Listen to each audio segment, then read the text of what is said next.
This is JordanTower with JT News. Let's get right into the news. Make sure you hit that subscribe button. Okay, so we're going to go over some things with this Tekashi case, and then we're going to go into some things with the whole Larsa Pippen involvement in the Tristan and Khloe thing that's getting a little messy, and some people on the internet have done their digging and have found that Larsa Pippen is doing a little too much. Her real name is Larsa Pippen, I think, because I think she's divorced from Scottie Pippen now. I'm not 100% sure.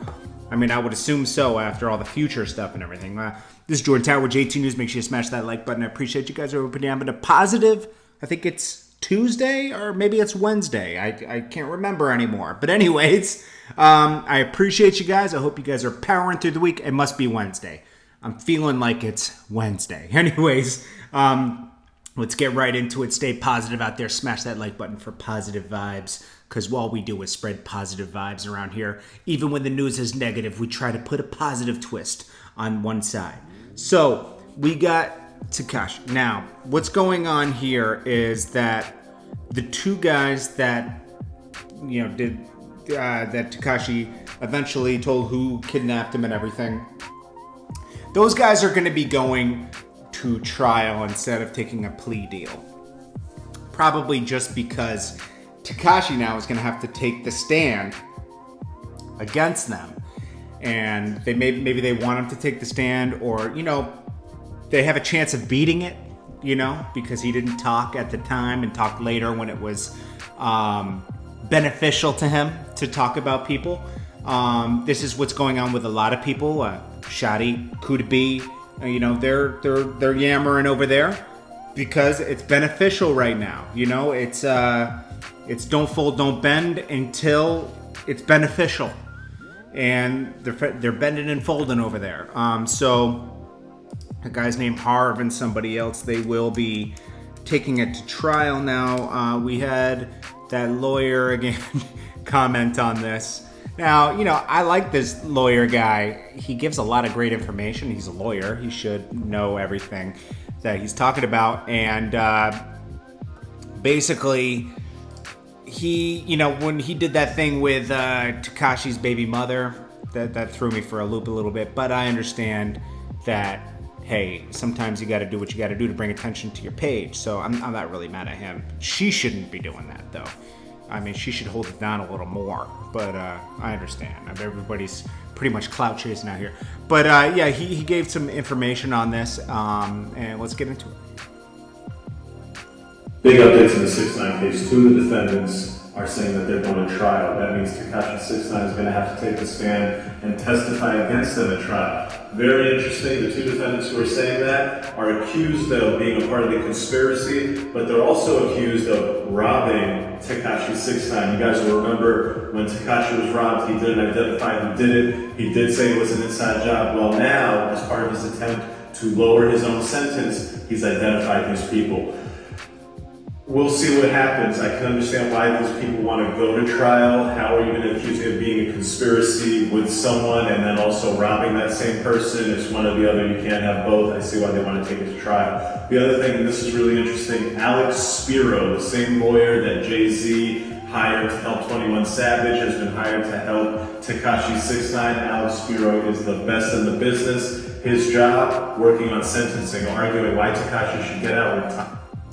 So that's the other point I was going to bring up. The lawyer that Tekashi now has, who knows where he's getting all this money? He should be almost out of money at this point, hiring all these lawyers. But he has the same lawyer that represented 21 Savage. Who knows if 21 Savage got free yet? But as this guy pointed out, at Lawyers for Workers, go follow him on Instagram. That this is, that's going to help him try to get out of the situation and maybe get out earlier than everybody else. But Harv and them have a good chance of beating the case, like as he said, because how are you going to say I'm in conspiracy with somebody that I did something to? That's a good point. Then we got Larsa Pippen, aka Larsa Pippen. Now, people are reacting to her for fueling. Now, she's a Kardashian insider friends with Khloe, Kourtney, everybody. Maybe a clout chaser. She said, on one of her things, she said, I called Kim. She didn't believe me. She was like, no way. There's no way. So this is a woman. And there's no, I'm not trying to downplay her because of her age, because we all get older. But she should be at a different point in her life because she has kids and everything. She's out partying at 4 a.m., It's like, so she found out about this information, Jordyn Woods, with Tristan, and, kind of outed her. And then she said, then we called Courtney, and Courtney was like, yeah, I believe it. There were other situations where Jordyn and Tristan were in the same room together, and it was like a weird feeling, and Courtney was in that room. So, they're kind of saying that this has been going on for a while. She's fueling this Jordyn Woods, Tristan Thompson thing to go further and further and further, and a lot of people are reacting to her, kind of acting... not her, acting like a kid, gossiping about something that's already kind of like confirmed and wrapped up and everybody knows the details about, but she keeps it going. Now, they said Larsa Pippen is 45, acting like a kid, grow up please, still talking about Jordyn Woods, and you're old enough to be her mom. Sure. Larsa Pippen still talking on Jordyn. She didn't have the whole, she didn't have a whole relationship with Future and cheat on her husband.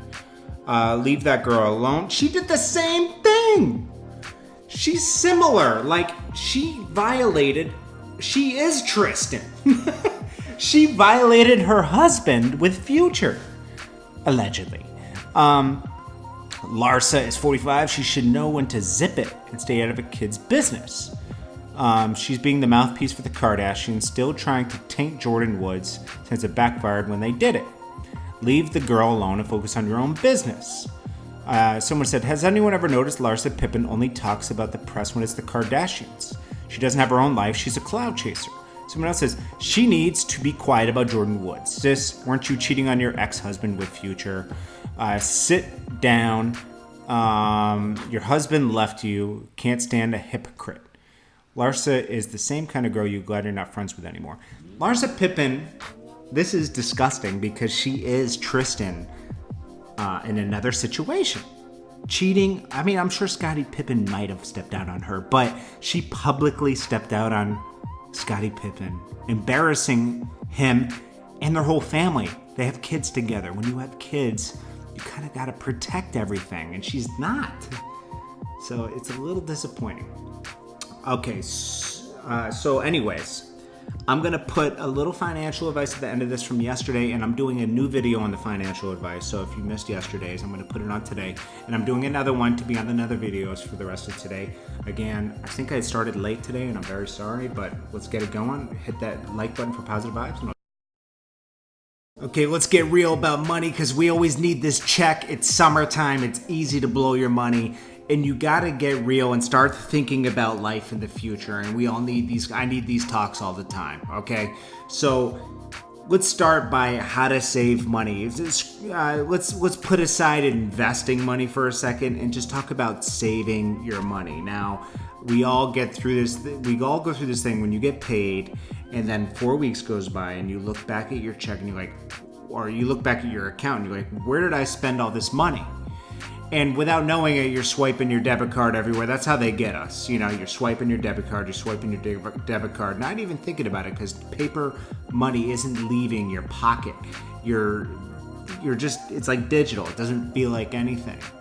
But those little trips to Chick-fil-A and, going to, Home Depot and getting this, or, you went to the beach and you got a couple burgers, this and that, all that stuff adds up, So the best thing to do is right when you get paid.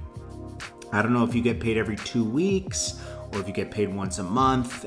It's always different. What you do is you got to calculate your bills. So necessities, rent, electricity, cable, food. Okay, that's the kind of stuff you got to map out. What I do is I get a chart, I get a piece of paper, and I just map out everything I'm spending money on. Put everything down. Your Netflix, this, your Apple Music, your Spotify. put all that down, put down your car insurance, your car note, all that kind of stuff. And then first go through your expenses and see if you can get any of these down. Maybe you can go back into your car insurance, call your car insurance company and see if they can give you a better rate. Call your car loan company, see if your credit went up by checking on creditkarma.com or anything, and see if they'll give you a better financing situation. Maybe you finance it at 6%, maybe they'll do 5% now. You don't know. You got to try to get your bills down, because the more your bills go down, the more money you have to have fun with, okay? So what I do is, okay, say your monthly expenses is $2,000 to $3,000. Say it's $2,000, right? Say your rent is, $1,250, which is unlikely in most areas, right? It's usually about $2,000, right? But say it's $1,250, then electricity is usually about $100. Cable and internet's about $100, so you're at what, $1,450 now. Then you got your car note, that's usually about $120. Then you got food, your food is what, $100 a week if you're living meagerly, if you got kids and stuff, it's more like $200 a week. And big tip with shopping, don't shop at the grocery store like Publix or Shop and Shop or any of that. Always, when you buy in bulk at like a Costco or something, you're forced to buy just what you need and not what you're hungry for at the moment, and it lasts longer. I save so much money shopping at Costco. I spend $100, but I got food for the whole week. I'm good. Instead of going to Publix, every trip costs $60 and you can go 3 or 4 times. You're spending way more money. So what I do is say, say just hypothetically $2,000, right? And say you're getting $2,000 every 2 weeks. So what you do is the first week you put aside $1,000, the other $1,000 is fun money. Now what I would do with the fun money is I would take $500 of that and put that away. I would set up, you can set up multiple accounts with your bank. So I would put $500 into savings immediately for saving, okay? You never know when you're gonna have a rainy day. Put $500 into fun money, which I would get a separate debit card for, okay? And make sure there's no overdraft. You don't want to overdraft. You don't want to go beyond that. The card doesn't work once it gets past there, okay? And then the other part for bills, you put that in your checking, okay? And then you do that every 2 weeks. So you're always putting away $500 for this, for just emergencies. You need to have at least 2 to 3 months rent and just covering your ass for emergencies. What if, hypothetically, you lose your job or you're in a transition, you're sick of your job and you want to get another job? Sometimes there's a 3 months in there where you're gonna need that slush fund, so you should always have a slush fund. And then, just to manage your finances better, get an app. Go on Quicken or something. You can download Quicken or something. Start logging all your expenses. Every time you make a transaction, I don't care if it's for gum or gas, track your expenses for 2 to 3 weeks and see where you're spending. Some of these programs, just search in apps, spending habit app or spending app or a spending ledger. Sometimes it'll graph it out to see, you're spending this much of your money on gas, this much on, food, this much on going out. And then you can really see where you're messing up. I'm not even going to get into investing on this one. Just get your spending habits down. And always keep it to a minimum. You can still have fun, but don't have too much fun, because it can cost you your peace of mind. Anyways, guys, I'll check you.